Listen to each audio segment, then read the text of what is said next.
शङ्कर देशिक मे शरणं भव शङ्कर देशिक मे शरणं भव शङ्कर देशिक मे शरणं भव शङ्कर देशिक मे शरणम्। ॐ नमो ब्रह्मादिभ्यो ब्रह्मविद्या सम्प्रदायकर्तृभ्यो वंशऋषिभ्यो महद्भ्यो नमो गुरुभ्यः। सर्वोपप्लवरहितः प्रज्ञानघनः प्रत्यगर्थो ब्रह्मैवाहमस्मि ब्रह्मैवाहमस्मि। नारायणं पद्मभवं वसिष्ठं शक्तिं च तत्पुत्रपराशरं च व्यासं शुकं गौडपदं महान्तं गोविन्दयोगीन्द्रमथास्य शिष्यं श्रीशङ्कराचार्यमथास्य पद्मपादं च हस्तामलकं च शिष्यं तन्तोटकं वार्तिककारमन्यानस्मद्गुरून् सन्ततमानतोऽस्मि।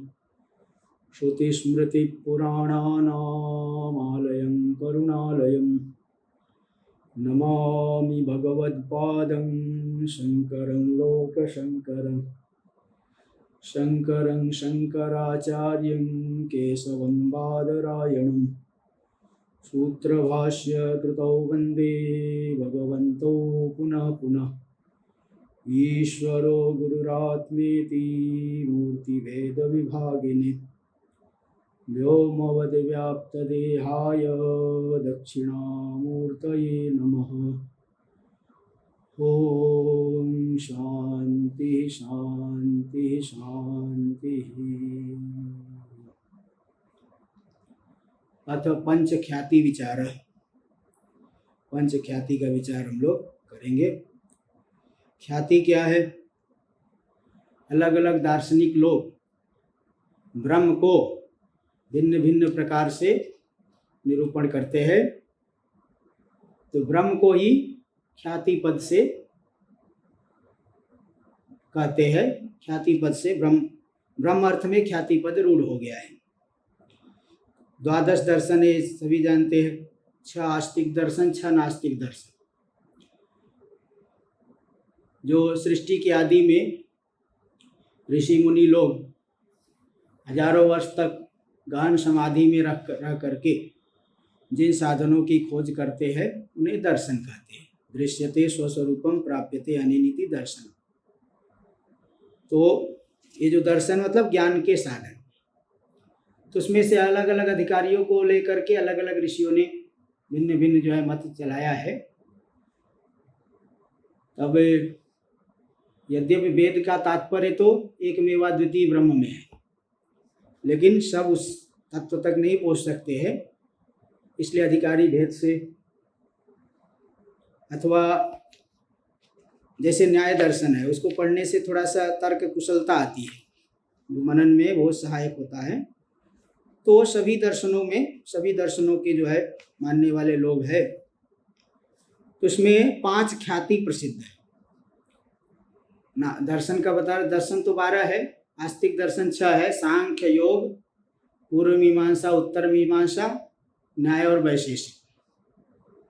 और जो नास्तिक दर्शन है, 4 प्रकार के बौद्ध दर्शन।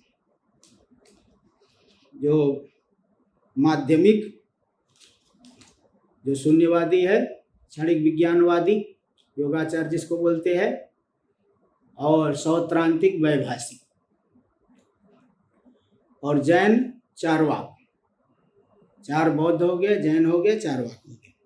तो यही सब वादी लोग, जो 12 दर्शन वाले दर्शनकार लोग हैं, तो ब्रह्म को, अध्यास को भिन्न भिन्न शब्दों से कहते हैं। तो 5 ख्याति हो गई है। आत्म ख्याति, रसत ख्याति, रख ख्याति, ख्यातिरन्यथा, तथा निर्वचन ख्याति, रित्तेतत् ख्याति पंचकम। जो आत्म ख्याति, असत ख्याति, अख्याति, अन्यथा ख्याति और अनिर्वचनीय ख्याति, ये 5 ख्याति है। तो सबसे पहला है आत्मख्याति। अध्यास को ही ख्याति शब्द से कहते हैं। अध्यास का लक्षण किया गया तस्मिन् तद बुद्धिर अध्यास। ब्रह्मसूत्र के भाष्य में भगवान भाष्यकार अध्यास का भ्रांति का लक्षण किए हैं। तो तस्मिन् तद बुद्धि, जो जैसा नहीं है। तो रजत जो है, सुक्ति रजत नहीं है। सुक्ति में रजतत्व तो नहीं है। रजतत्व के अभाव वाली सुक्ति में रजत बुद्धि, रजतत्व बुद्धि होना, रजत ज्ञान होना,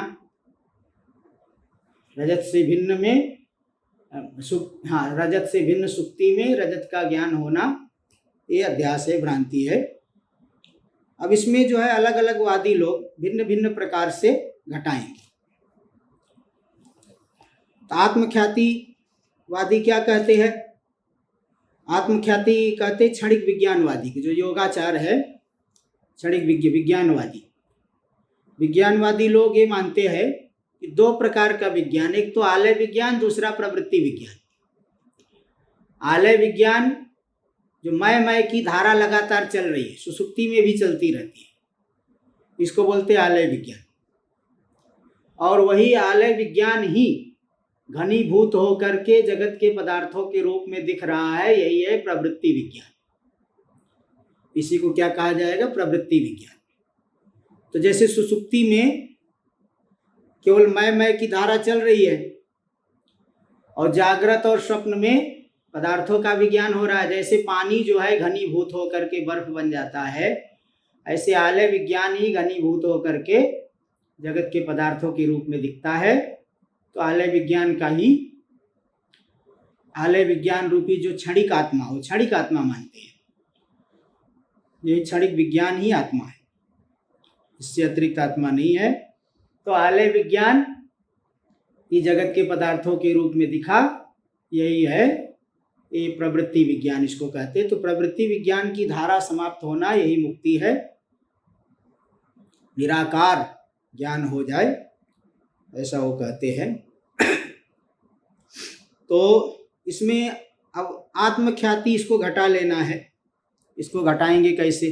ब्रह्म सूत्र में इसके लिए दिया गया है, तम केचिद अन्यत्र अन्य धर्माध्यास इति वदन्ति।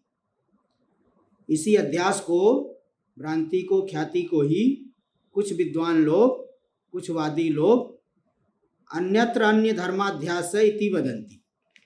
इसका मतलब कैसे घटाएंगे आत्मख्यातिवादी? कि बाह्य सुक्ति आदि में बुद्धि रूप आत्मा का धर्म, देखिए जो आत्मा तो क्षणिक विज्ञान है, और क्षणिक विज्ञान का ही विवर्त है रजत।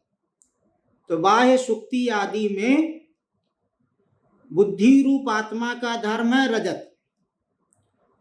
उस रजत का अध्यास हो गया अंतरस्य रजतस्य बहिर्वद अवभास। आंतर रजत, ज्ञान का धर्म है रजत, वो बाहर के जैसा मालूम पड़ता है। इसलिए वो लोग युक्ति देते हैं, एक उनकी कारिका है, सहोपलम्भ नियमात अभेदो नील तद्धियो भेदस्य भ्रांति विज्ञानर दृश्ये तेंदा विवाद्वये। साथ में उपलब्धि होने के कारण नील और नील ज्ञान का अभेद है। कभी भी नील पदार्थ का ज्ञान होगा तो पदार्थ का ज्ञान के बिना पदार्थ का ज्ञान नहीं होगा। ज्ञान को छोड़ करके पदार्थ का ज्ञान नहीं होता, साथ में उपलब्धि का नियम है। इसलिए नील जो पदार्थ, पुष्पादि और उसका ज्ञान, दोनों का अभेद है। अभेद है तो फिर भेद कैसे मालूम पड़ता है? भेदस्य भ्रांति विज्ञान है। भेद जो है भ्रांति विज्ञान के द्वारा, यही आत्मख्याति तो जो है भ्रांति विज्ञान के द्वारा भेद मालूम पड़ता है। दृश्ये तेंदौ इवाद्वये, जैसे इंदु चंद्रमा एक है तो वह एक होने पर भी जिसके नेत्र में दोष हो उसको दो दिखाई पड़ता है। तो दो चंद्रमा का ज्ञान ये भ्रांति विज्ञान है। ज्ञान और पदार्थ का अभेद है। तो जो आलय विज्ञान का ही विवर्त है प्रवृत्ति विज्ञान। तो बाह्य जो सुक्ति आदि में रजत दिखता है, ज्ञान रूपी क्षणिक विज्ञान रूपी आत्मा का धर्म है रजत, क्षणिक विज्ञान का ही विवर्त है रजत। तो अंदर है ज्ञान का धर्म है, बाहर जैसा भ्रांति से दिखता है, जैसे भ्रांति से दो चंद्रमा दिखता है, यही आत्मख्याति है। आत्मख्याति वाले इस तरह से घटाते हैं, इसको भाष्य रत्न प्रभा में घटा के दिखाए है। जिसको देखना हो वहां देख लेंगे। अध्यास भाष्य के ऊपर तम केचिद अन्यत्र अन्य धर्माध्यास इति वदंती, इसका अर्थ किए है आत्मख्यातिवादिनस्तु बाह्य सुक्त्यादो बुद्धि रूप आत्मनो धर्मस्य रजतस्य अध्यास। आत्मख्यातिवादी लोग क्या मानते हैं कि बाह्य सुक्ति आदि में बुद्धि रूप आलय विज्ञान रूपी जो आत्मा है, क्षणिक विज्ञान रूपी आत्मा है, उसका धर्म रजत का अध्यास होता है। आंतरस्य रजतस्य बहिर्वद अवभास, भीतर का रजत ज्ञान का धर्म रजत का बाहर के समान अवभास होता है, यही है आत्मख्याति। अब इस मत का खंडन चित्सुखी आदि ग्रंथों में दिया गया है कि जैसे बाह्यता, बाह्यत्व, रजत तो ज्ञान का धर्म है, बाहर कैसे, तो बाह्यत्व जैसे अत्यंत असत है, ऐसे अत्यंत असत रजत का भी प्रतिभास संभव हो सकता है। दूसरी बात, अगर ज्ञान का धर्म शरीर के भीतर जो ज्ञान आत्मा है, क्षणिक विज्ञान, ज्ञान का धर्म अगर रजत आदि मानोगे तो गुंजा पुंजा आदि में जब दहन का समारोह करते हैं तब तो शरीर के भीतर ही दाह हो जाना चाहिए, ज्ञान का धर्म मानोगे तो। इस तरह से बहुत उधर खंडन किया गया है, वो उन ग्रंथों में देख लेना चाहिए। इस तरह से पहला मत आत्मख्याति मत पूरा हुआ। दूसरा है असत ख्याति। असत ख्याति मत है शून्यवादी का, माध्यमिक, मुख्यो माध्यमिको विवर्तम अखिलम शून्यस्य मेने जगत। जो मुख्य मत है बौद्ध मत में, माध्यमिक मत, वो माध्यमिक लोग क्या कहते हैं कि शून्य का ही विवर्त है पूरा जगत, पूरा का पूरा जगत शून्य का ही विवर्त है। जैसे हम लोग गहरी निद्रा में सोए हुए हैं, वहां कुछ भी नहीं, सब शून्य है, लेकिन जब बाहर जागृत अथवा स्वप्न में आते हैं तो शून्य से ही निकल के आया पूरा जगत। तो पूरा का पूरा जगत शून्य का ही विवर्त है, ऐसा वो शून्यवादी लोग कहते हैं। तो उसका शून्यवाद का भी हम घटा दे रहे हैं। शून्यवादी के लिए, शून्यवादी के मत को भगवान भाष्यकार ने अध्यास भाष्य में दिखाया है, अन्ये तो यत्र यद अध्यासस् तस्यैव विपरीत धर्मत्व कल्पना आचक्षते। अन्य जो शून्यवादी लोग क्या कहते हैं, जहां पे जिसका अध्यास हो रहा है, यानी जो सुक्ति में रजत का अध्यास हो रहा है, तो उसमें विपरीत धर्म, सुक्ति से विपरीत है ना, सुक्ति सत्य है और रजत अत्यंत असत है। जगत पूरा असत है, शून्य ही सत्य है, तो शून्य में ही असत जगत की कल्पना। ऐसे अधिष्ठान सुक्ति आदि वह भी शून्य का ही विवर्त है, तो उस अधिष्ठान सुक्ति आदि में विपरीत धर्मत्व कल्पना, तो अत्यंत असत रजत की कल्पना, यही असतवादी है, असत ख्याति है। तो जो असत है यानी शून्य है आत्मा, जैसे सुसुप्ति में कुछ भी नहीं है और शून्य का विवर्त है जगत, ऐसे ही सुक्ति आदि भी शून्य का विवर्त है, उसी अधिष्ठान में अत्यंत असत रजत आदि की कल्पना। इस तरह से यहाँ पे भाष्य प्रभा में घटा दिए, भाष्य रत्न प्रभा में। तस्यैव अधिष्ठानस्य सुक्त्यादेर विपरीत धर्मत्व कल्पना विपरीतो विरुद्धो धर्म यस्य तद्भावस् तस्य रजतादेर अत्यंता सतः कल्पना आचक्षते। तो जो अधिष्ठान सत्य है सुक्ति आदि, वह भी असत ही है, सत शून्य रूप से सत्य है, उसमें अत्यंत असत की, असत रजत की कल्पना, यही है असत ख्याति, इसी को असत ख्याति कहते हैं। ये जो है शून्यवादी का मत है। तो शून्यवादी मत का खंडन चित्सुखी आदि ग्रंथों में किया गया है असत ख्याति का, कि देखिए असत जो है उसका प्रतिभास नहीं हो सकता है, अपरोक्ष रूप से वहां पे रजत दिख रहा है, बिल्कुल तुच्छ है, अत्यंत असत। जैसे वंध्यापुत्र का ज्ञान नहीं होता, वंध्यापुत्र का अपरोक्ष कभी हो ही नहीं सकता है, तो अत्यंत असत है तो उसका प्रतिभास नहीं हो सकता है, भान नहीं हो सकता है, और उसको लेने की इच्छा से प्रवृत्ति भी संभव नहीं है। फिर कहेंगे नहीं कोई असत विशेष ऐसा हो सकता है जिसका प्रतिभास और प्रवृत्ति, जिसमें प्रतिभास और प्रवृत्ति हो जाए। नहीं, अगर विशेषता आ गई तब तो तुच्छ नहीं हो सकता, क्योंकि तुच्छ को निस्वभाव मानते हो। और अगर असत का मतलब सद भिन्न करेंगे, ना सद इति असत यानी सद भिन्नम, तब तो अनिर्वचनीयवाद होने की आपत्ति आएगी, मायावाद का प्रसंग हो जाएगा। इस तरह से खंडन किया गया है। तो असत ख्याति मत जो कि शून्यवादी का मत है। आत्मख्याति, रसत ख्याति, रख्याति, ये अख्यातिवाद प्रभाकर का मत है। प्रभाकर क्या कहते हैं कि कोई भ्रांति होती ही नहीं, जहां पे रजत का की भ्रांति हमें हो रही है वहां पे रजत का ज्ञान और इदम का ज्ञान, इदम रजतम, इदम सामान्य अंश है, रजतत्व विशेष अंश है, तो दो अंश है, विषय दो है, ज्ञान भी दो है। इदम का ज्ञान तो अनुभवात्मक है जो कि इंद्रिय से हो रहा है,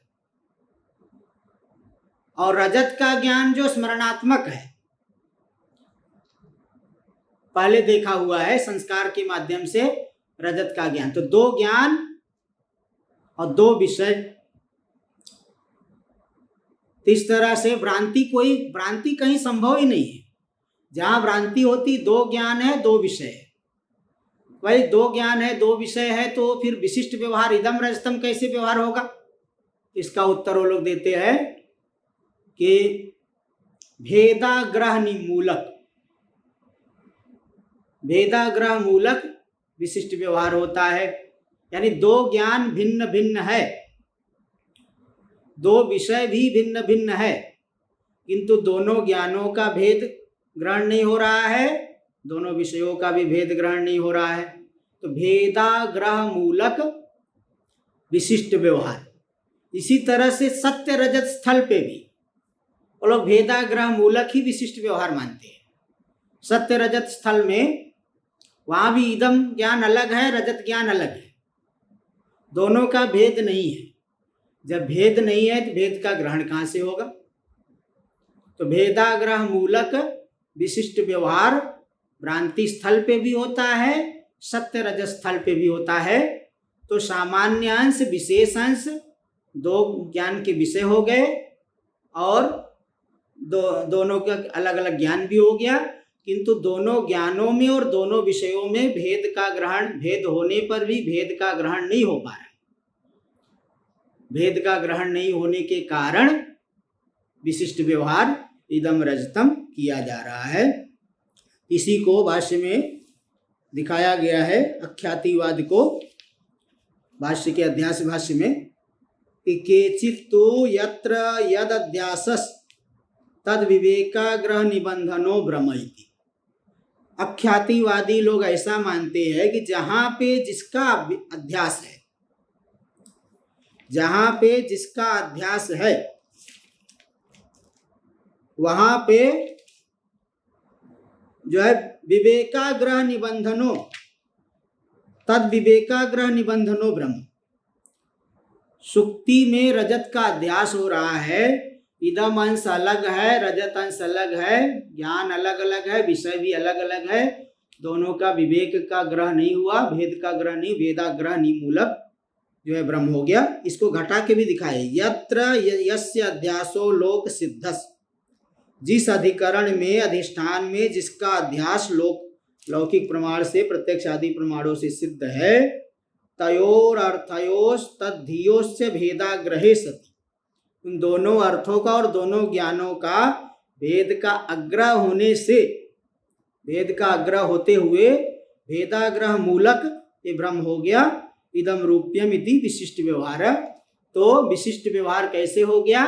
दो ज्ञान अलग अलग है, दो विषय अलग अलग है, दोनों के भेदाग्रह मूलक विशिष्ट व्यवहार। सत्य स्थल में भी भेदाग्रह मूलक, क्योंकि सत्य स्थल में भेद है नहीं, फिर भी भेद जब है नहीं तो ग्रहण कहाँ से होगा?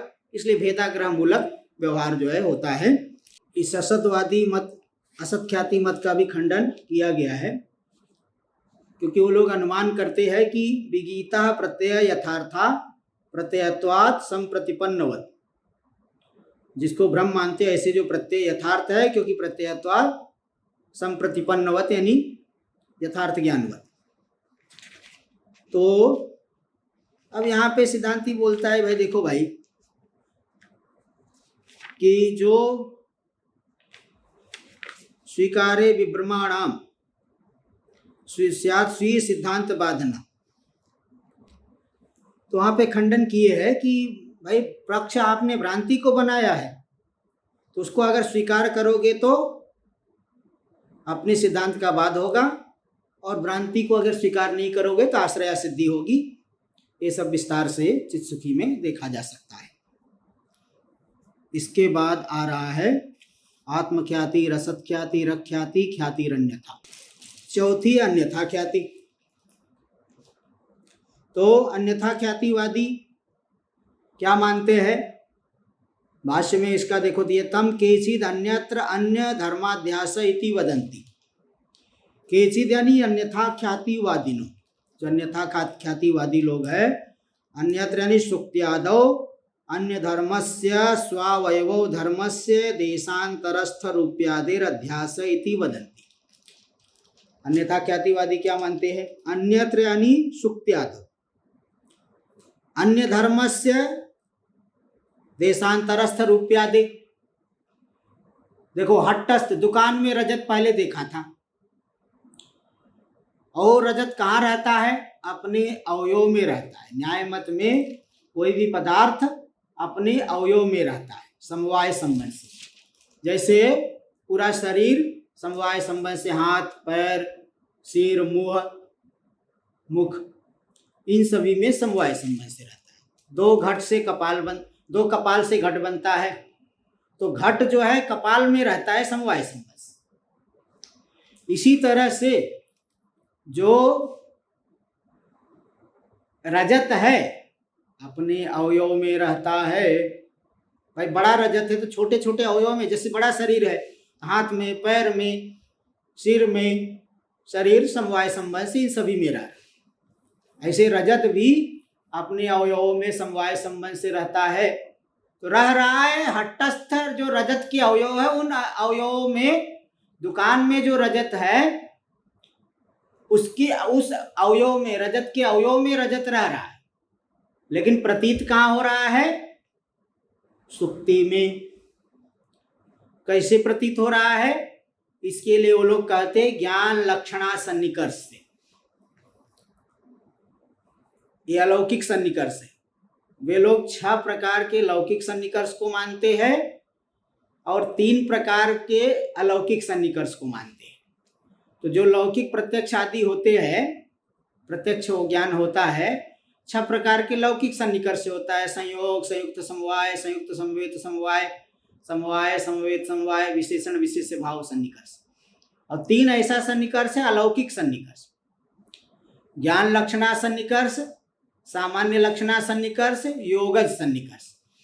सामान्य लक्षणा सन्निकर्ष को कहते हैं कि भाई जिस समय हमने धूम को देखा, धूमत्व सन्निकर्ष से सकल धूम का प्रत्यक्ष हुआ है, इसलिए महानस के धूम में व्याप्ति का ग्रहण किया है, तो साथ साथ में पर्वतस्थ धूम में भी व्याप्ति का ग्रहण किया है। सामान्य लक्षणा सन्निकर्ष से सन्निकृष्ट, विप्रकृष्ट, भूत, भविष्य, वर्तमान सभी पदार्थों का जो है ज्ञान हो जाता है। और दूसरा बोलते हैं ज्ञान लक्षणा सन्निकर्ष। जैसे हम लोग कोई बाजार में सामान खरीदने जाते हैं, आम्र आदि कुछ फल लेना है, तो फल जो है हम लोग चुन लेते हैं, अच्छा अच्छा चुन लेते हैं, देख लेते भाई ये मीठा है, ये मीठा है। अब खाए तो नहीं है हम, तो भी हम अच्छा चुन लेते हैं और वो मीठा ही निकलता है। कैसे निकला? क्योंकि पहले उसी प्रकार का आम्र हमने खाया है, मीठा वाला खा चुके हैं, उसी प्रकार का आम्र ज्ञान लक्षणा सन्निकर्ष से देखने पर चक्षु से ही रस का भी ज्ञान हो रहा है। जैसे सुरभि चंदनम चक्षु से देख करके ज्ञान हो रहा है, तो चंदन खंड का तो प्रत्यक्ष हो रहा है, सौरभ अंश का ज्ञान ज्ञान लक्षणा सन्निकर्ष हो रहा है, चक्षु से सुगंध का ज्ञान नहीं होता, तो भी ज्ञान लक्षणा सन्निकर्ष से सुगंध का भी ज्ञान हो गया। तो कुल मिला के यही ये लोग कहते हैं कि भाई ज्ञान लक्षणा सन्निकर्ष से हट्टस्थ रजत का भान यहाँ पे हो गया, सुक्ति में हो गया। और तीसरा मानते हैं योगज सन्निकर्ष। योगी लोग जो योग साधना करेंगे तो उनके अंदर एक विशेष सिद्धि आ जाएगी योगज सन्निकर्ष से, तो वो यहीं से बैठे बैठे सब देख लेंगे, सबको जान लेंगे, दूर की वस्तु को भी। जैसे यहाँ बैठे ऋषिकेश में बैठे बैठे उज्जैन को भी, उज्जैन में क्या हो रहा है देख लेंगे, योगज सन्निकर्ष। तो ये ज्ञान लक्षणा सन्निकर्ष से अन्यथा भान हो रहा है, सुक्ति का रजतत्वेन भान हो रहा है। इसी तरह से रज्जु का सर्पत्वेन भान हो रहा है। सर्प कहाँ रहता है? अपने अवयवों में रहता है। अन्य का धर्म है सर्प, यानी अपने अवयवों का धर्म है, देशांतर में स्थित है, कहीं दूर में बिल में छिपा हुआ है, और हमें कहाँ दिख रहा है? रज्जु में दिख रहा है। तो अन्यत्र सुक्त्यादौ अन्य स्वावयो धर्म से देशांतरस्थ रूप्यादेर अध्यास रज्ज्वादौ अन्य देशांतरस्थ स्वावयो धर्म से सर्पादेर अध्यास ये अन्यथा ख्याति। इस तरह से वे मानते हैं। अन्यथा ख्याति मत का भी खंडन किया गया। भाई देखिए, अगर ज्ञान लक्षणा सन्निकर्ष से अन्यत्र का अन्यत्र ज्ञान हो जाए तब तो भाई सर्वज्ञ हो जाओ, सब कुछ जान लोगे। सामान्य लक्षणा सन्निकर्ष से तो उसका खंडन कर सर्वज्ञ हो जाओ। और ज्ञान लक्षणा सन्निकर्ष का भी खंडन करते हैं, अगर ज्ञान लक्षणा सन्निकर्ष से हो रहा है तब तो सर्वज्ञ होने की आपत्ति आएगी। वेदांत परिभाषा में और भी दोष दिखाए गए हैं। वहाँ ये बताया गया कि अन्यथा ख्याति मत में जो ज्ञान लक्षणा सन्निकर्ष से रजत का प्रत्यक्ष मानोगे तो हो नहीं सकता है, क्योंकि तस्य सन्निकृष्टतया प्रत्यक्ष विषयत्वा योगात्। हट्टस्थ रजत सन्निकृष्ट तो है नहीं, आँख से आँख चक्षु का सन्निकर्ष उसके साथ हुआ नहीं, तो फिर प्रत्यक्ष कहाँ से होगा? फिर वो कहेंगे नहीं ज्ञान लक्षणा सन्निकर्ष से प्रत्याशक्ति हो जाएगी। तो उत्तर दिए कि नहीं, ज्ञान लक्षणा सन्निकर्ष को प्रत्याशक्ति मानोगे तो उसी ज्ञान लक्षणा सन्निकर्ष से ही वाणी आदि का प्रत्यक्ष हो जाएगा पर्वत में, क्योंकि पहले वाणी को हमने देखा है, बहुत जगह देखा है। तो ज्ञान लक्षणा सन्निकर्ष से महानस की वाणी का ज्ञान पर्वत में हो जाए तो वाणी आदि का फिर प्रत्यक्ष अलौकिक सन्निकर्ष से वाणी का जब प्रत्यक्ष हो जाए तो अनुमान आदि का फिर तो अनुमान आदि प्रमाण का ही उच्छेद हो जाएगा, अनुमान आदि प्रमाण बचेंगे ही नहीं। ये सब आपत्ति आएगी, क्योंकि अनुमिति की सामग्री की अपेक्षा अलौकिक प्रत्यक्ष सामग्री ज़्यादा बलवान है लाघवेन, क्योंकि उसको मानने में लाघव है। पहले ज्ञान हुआ था, उसी ज्ञान का सन्निकर्ष हुआ, उस सन्निकर्ष से महानसीय वाहिनी पर्वत में दिख रही है, ऐसा मानने में लाघव हो गया, अनुमान आदि प्रमाणों का उच्छेद हो जाएगा। इसलिए ज्ञान लक्षणा प्रत्याशक्ति को नहीं माना है। इसलिए ऐसा मानोगे तो अनुमान आदि को उच्छेद होने की आपत्ति से ज्ञान लक्षणा प्रत्याशक्ति को नहीं माना जाएगा। ये सब बहुत जगह पे खंडन किया गया है, इसलिए अन्यथा ख्याति मत ठीक नहीं है। अंतिम में अनिर्वचनक ख्याति, अनिर्वचनीय ख्याति। श्लोक में पाद पूर्ति के लिए अनिर्वचनक ख्याति दी है। आत्मख्याति, रसत ख्याति, रख ख्याति, ख्यातिरन्यथा तथा निर्वचनक ख्याति रित्येतत् ख्याति पंचकम। अनिर्वचनीय ख्याति, अनिर्वचनक ख्याति मतलब अनिर्वचनीय ख्याति। अनिर्वचनीय ख्याति क्या है? नैयायिक भी पूछेगा फिर आपके मत में, जब रजत का इस तरह से भान नहीं होगा फिर कैसे भान होगा? क्योंकि रजत के अवयव तो सुक्ति में है नहीं, कैसे रजत उत्पन्न होगा? सुक्ति के अवयव में रजत कैसे उत्पन्न होगा? फिर उत्तर दिया गया कि नहीं, यहाँ पे प्रातिभाषिक रजत की उत्पत्ति होती है, उसकी सामग्री कोई लोक सिद्ध सामग्री नहीं है बल्कि विलक्षण ही है। इसलिए वेदांत परिभाषा में इसका उत्तर दिए, तथा ही काच कामलादि दोष दूषित लोचनस्य पुरोवर्ती द्रव्य संयोगात इदमाकारा चाकचिक्याकारा चाकचिक्याकारा काचिदंतःकरण वृत्तिरुदेति तस्यां च वृत्तौ इदम औच्छिन्न चैतन्यम प्रतिबिंबते। काच कामल आदि दोष से दूषित जो व्यक्ति है, तो पूर्ववर्ती सामने जो सुक्ति है, उस सुक्ति द्रव्य के साथ संयोग से इदमाकारा वृत्ति और चमक दमक चमकीली दिख रही है, तो चाकचिक्याकारा कोई वृत्ति उत्पन्न होगी, उस वृत्ति में चैतन्य प्रतिफलित हो जाता है। इस तरह से प्रमात्री चैतन्य और वृत्त्यवच्छिन्न चैतन्य का अभेद होने के कारण वह वहाँ पे प्रातिभाषिक रजत का प्रत्यक्ष मालूम पड़ता है। तो आगे दिए कि ततश्च प्रमात्री चैतन्य भिन्न विषय चैतन्य निष्ठा सुक्तित्व प्रकारिका अविद्या चाकचिक्यादि सादृश्य संदर्शन समुद्बोधित रजत संस्कार सदृचीना काचादि दोष समवहिता रजत रूपार्थाकारेण रजत ज्ञानाकारेण च परिणमते। तो देखिए, 3 प्रकार के दोष होते हैं। अज्ञान अध्यास की सामग्री में भ्रांति अनिर्वचनीय ख्याति में कई कारण होते हैं। एक तो अज्ञान कारण है, कुछ दोष कारण है। दोष भी 3 प्रकार के होते हैं, प्रमात्रीगत दोष, प्रमाणगत दोष, प्रमेयगत दोष। प्रमाता में दोष क्या है कि लोभ है, भय है, जिसमें भय जाता है उसको भय ज़्यादा है, जिसमें भय अधिक है उसको सर्प की भ्रांति अधिक होती है, जिसमें लोभ ज़्यादा है उसमें रजत की उस व्यक्ति को रजत की भ्रांति अधिक होती है। तो प्रमाता में कुछ दोष है। प्रमाण में दोष है कि आँख ठीक नहीं है अथवा अंधेरा आदि है। और प्रमेय में दोष है कि वह सादृश्य है, सुक्ति रजत की सदृश है। चाकचिक्य रजत में भी होता है, सुक्ति में भी होता है। चमक दमक लंबाए मानत्व रज्जु में भी है और सर्प में भी है।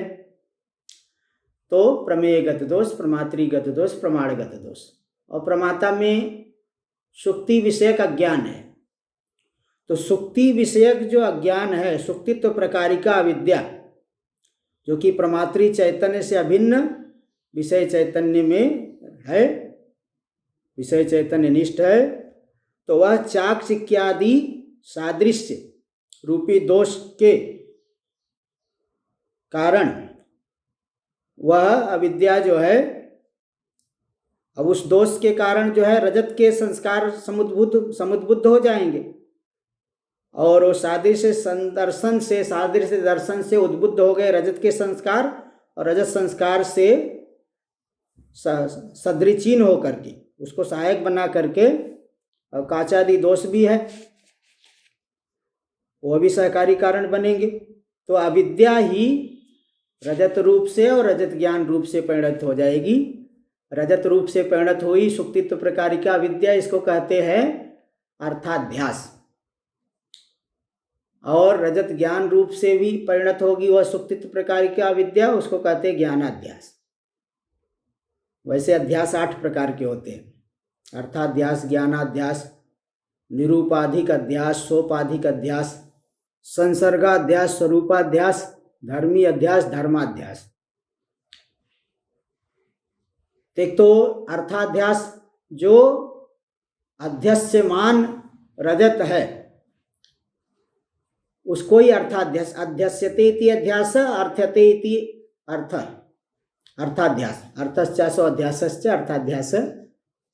तो भ्रांति का विषयभूत जो रजत है अर्थाध्यास है, और रजत का जो भ्रांति ज्ञान है वह भी अविद्या का ही परिणाम है, उसको कहते ज्ञानाध्यास। ज्ञान भी कल्पित है और रजत भी कल्पित है। कल्पित रजत को अर्थाध्यास कहेंगे, कल्पित ज्ञान को ज्ञानाध्यास कहेंगे। ज्ञान स्वरूपतः सत्य होता है, किंतु विषय बाधित होने के कारण उसको कल्पित कहा जाता है। विषय के बाद से ज्ञान का भी बाध माना जाता है। और एक होता है धर्मी अध्यास, धर्माध्यास। धर्मी अध्यास क्या है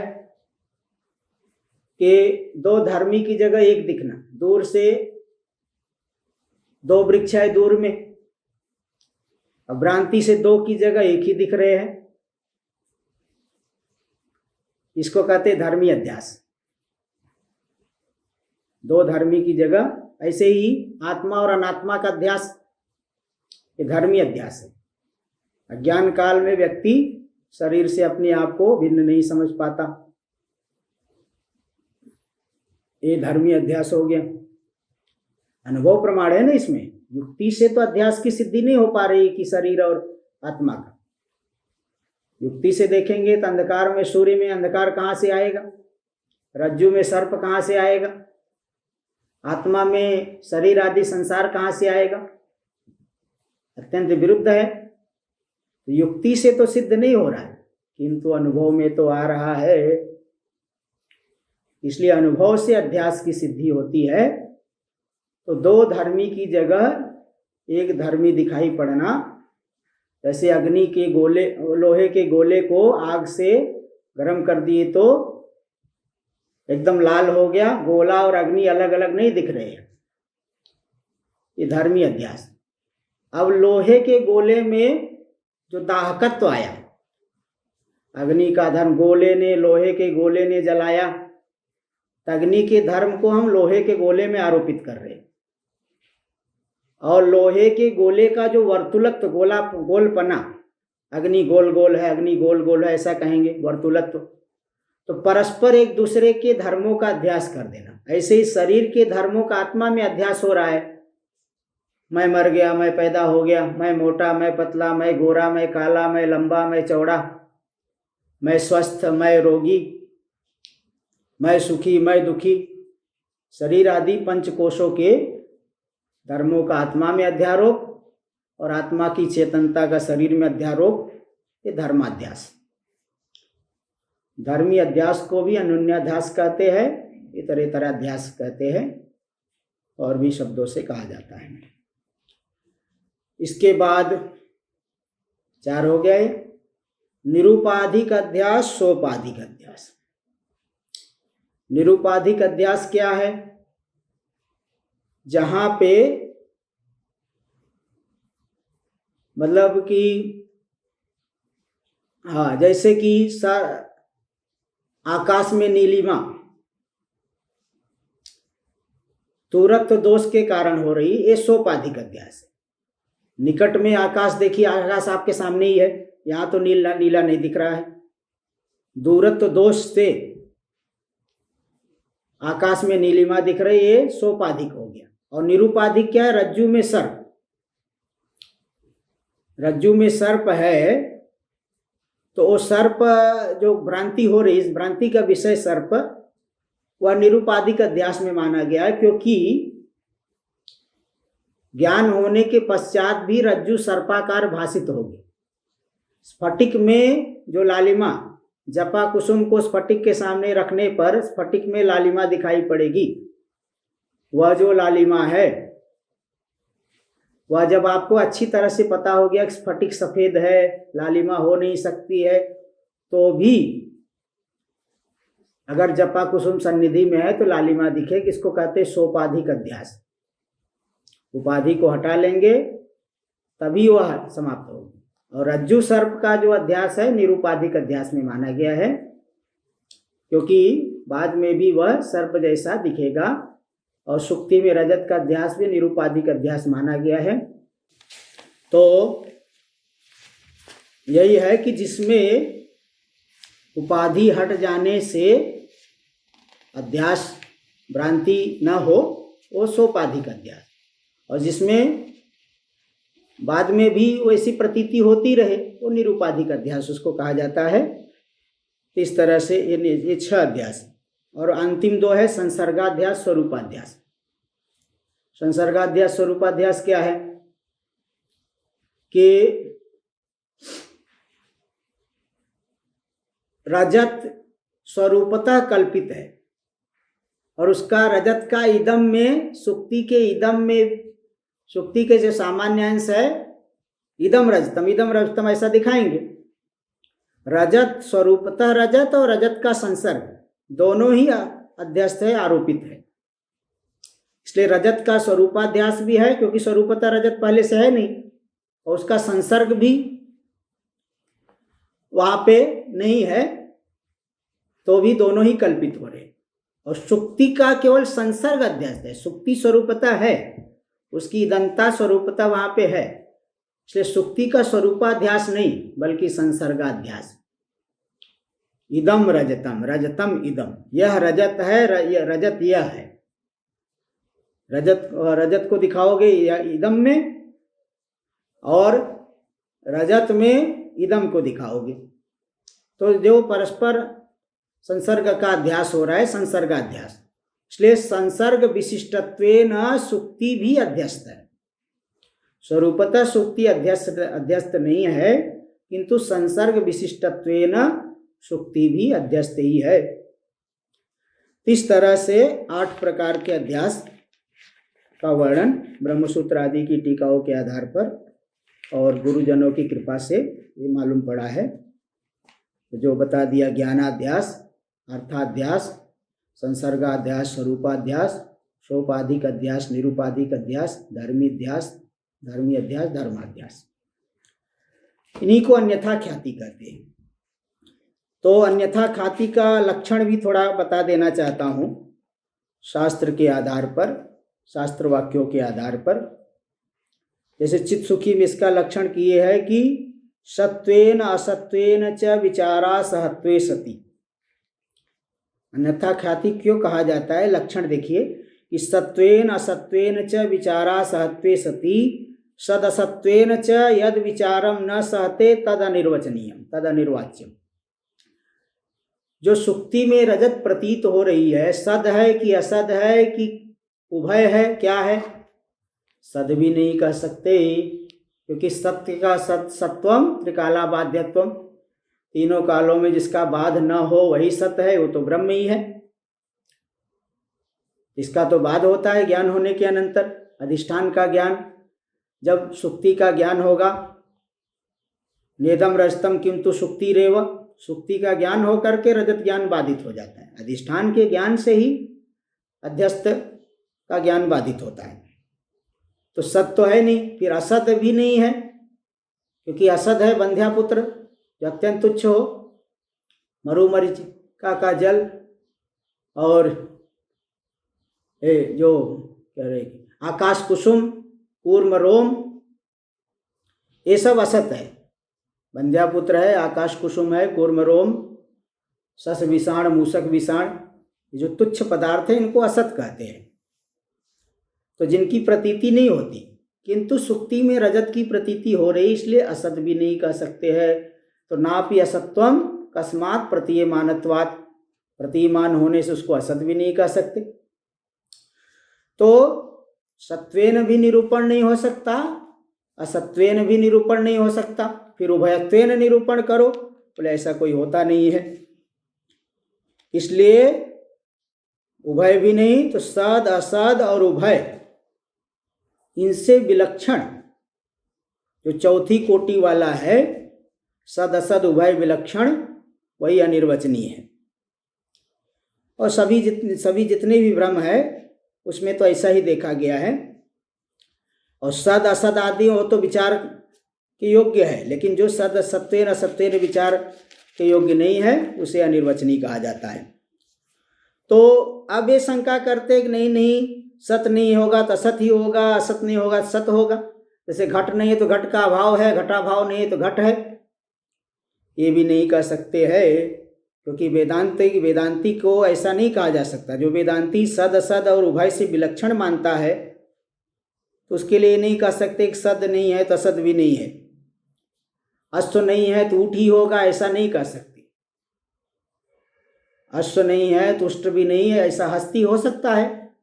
इसलिए ये नहीं कहा जा सकता कि सत नहीं तो सद ही होगा, असत नहीं तो सद ही होगा, ऐसा नहीं कहा जा सकता। इसलिए तो जो सद नहीं, असद नहीं, उभय नहीं, इन तीनों से विलक्षण है, उसे अनिर्वचनीय कहते हैं। अथवा अनिर्वचनीयत्व का एक दूसरा लक्षण है कि ज्ञान बाध्यत्वम अनिर्वचनीयत्व, ज्ञान के द्वारा जिसका बाध हो, बाध यानी अभाव निश्चय, प्रतिपन्नोपाधो त्रैकालिक निषेध विषयत्व, ज्ञात अधिकरण में त्रैकालिक जिसका निषेध हो तो बाध हो जाए ज्ञान के द्वारा। पहले सुक्ति में रजत का ज्ञान हो रहा था, जब हमें सुक्ति तत्व का बोध होगा तो रजत का हम त्रैकालिक निषेध करेंगे कि रजत वहाँ पे है ही नहीं। इस तरह से त्रैकालिक निषेध की विषयता रजत में आ गई। सुक्ति रूपी अधिकरण को जब जान लिए तो पहले वहाँ जो रजत प्रतीत हो रही थी उसका त्रैकालिक निषेध होता, नेदम रजतम। ऐसा नहीं कहते कि वर्धिदम अधुना नास्ति पूर्वम आसीद अग्रे भविष्यति, ऐसा नहीं, नेदम रजतम, रजत है ही नहीं, तीनों कालों में नहीं है। इस तरह से त्रैकालिक निषेध विषयत्व ज्ञात अधिकरण में होना, यही बात है। ज्ञान के द्वारा बाधित हो जाना, बाधित कर देना, यही अनिर्वचनीयत्व है। ये जो ज्ञान बाध्यत्व अनिर्वचनीय का लक्षण किए है, ऐसा लक्षण करने के कारण पूर्व ज्ञान और संस्कार में अतिव्याप्ति नहीं होती, क्योंकि पूर्व ज्ञान और संस्कार दोनों ज्ञान के द्वारा नाश्य होने पर भी बाधित नहीं होते। क्योंकि नैयायिक आदि लोग मानते हैं ना, पूर्व ज्ञान से उत्तर ज्ञान से पूर्व ज्ञान का नाश होता है, और संस्कार ज्ञान की उत्पत्ति करेगा, उससे पूर्व संस्कार नष्ट होता है। तो ज्ञान बाध्यत्व, ज्ञान के नाश्यत्व आ गया पूर्व ज्ञान और संस्कार में। तो कहते नहीं, नाश्यत्व आने पर भी बाध्यत्व नहीं है। जैसे प्रलय काल में ईश्वर जगत को विलीन कर देते, नष्ट कर देते, लेकिन बाधित नहीं करते। बाधित नहीं होने के कारण जीवों को जो है आगे भी जगत की प्रतीति होगी जब दोबारा सृष्टि होती। ईश्वर को तो नहीं, ईश्वर तो ज्ञानी है, किंतु जीवों को प्रतीति होती तो अन्य जीवों के लिए निवृत्ति कर देते हैं। मूसल प्रहार से घट टूट गया तो घट का बाध नहीं हुआ, बल्कि घट का नाश हुआ। अब इसमें एक शंका और आती है कि वेदांत में तो 3 सत्ता मानी जाती है, कि पारमार्थिक सत्ता, व्यावहारिक सत्ता और प्रातिभासिक सत्ता। पारमार्थिक सत्ता तो अद्वितीय ब्रह्म में ही है, व्यावहारिक सत्ता ये व्यावहारिक पदार्थों में है, 5 भूत और 5 भूतों से बने हुए जितने पदार्थ है, और स्वप्न के ये इनमें व्यावहारिक सत्ता। और प्रातिभासिक सत्ता है स्वप्न के पदार्थों में, रज्जु में जो सर्प दिख रहा है, भ्रांति का जितना विषय उसमें प्रातिभासिक, वो प्रातिभासिक पदार्थ है। तो प्रतीति काल में प्रातिभासिक रजत तो आपने माना है, तो त्रैकालिक निषेध कैसे होगा? अर्थाध्यास आपने माना, अन्यथा ख्याति मत में आप अर्थाध्यास मान रहे हो, ज्ञानाध्यास मान रहे हो। तो जब रजत की प्रतीति हो रही तो रजत है वहां पे, प्रातिभासिक रजत है। जब प्रातिभासिक रजत है तो उसका त्रैकालिक निषेध कहाँ से होगा? और व्यावहारिक रजत का निषेध करोगे तो प्रातिभासिक फिर मिथ्या नहीं होगा, तो त्रैकालिक निषेध नहीं हो पाएगा। तो सिद्धांती उत्तर देते हैं, देखिए भाई, वहां व्यधिकरण धर्मावच्छिन्न प्रतियोगिता का भाव माना जाता है। यानी जो व्यावहारिकत्वेन प्रातिभासिको नास्ति, प्रातिभासिक रजत का व्यावहारिकत्वेन अभाव। जैसे घटत्वेन पटो नास्ति, पट है लेकिन घटत्वेन तीनों कालों में नहीं। घटत्वेन पट का अभाव सदा ही है। पटत्वेन घट का अभाव भी सदा ही है, तो व्यावहारिकत्वेन प्रातिभाषिक रजकतम नास्ति। क्योंकि देखिए प्रातिभाषिक दर्शन काल में रजत का व्यावहारिकत्वेन ज्ञान हुआ है। अगर प्रातिभाषिक रूप से जानता तब तो लेने के लिए नहीं दौड़ता। रजत की भ्रांति हो करके रजत को लेने के लिए दौड़ रहा है, तो प्रातिभाषिकत्वेन नहीं जान करके व्यावहारिकत्वेन जाना। इसलिए जब आप निषेध जब वहां देखेगा, देख लिया कि रजत नहीं है, तो व्यावहारिकत्वेन प्रातिभाषिको नास्ति। पहले प्रातिभाषिक था, ठीक है, किंतु व्यावहारिकत्वेन तीनों कालों में नहीं। पहले प्रातिभाषिकत्वेन था, मुझे व्यावहारिकत्वेन प्रतीत हुआ, और अब मैंने जान लिया तो व्यावहारिकत्वेन प्रातिभाषिको नास्ति। व्यावहारिकत्वेन तीनों कालों में रजत का अभाव है।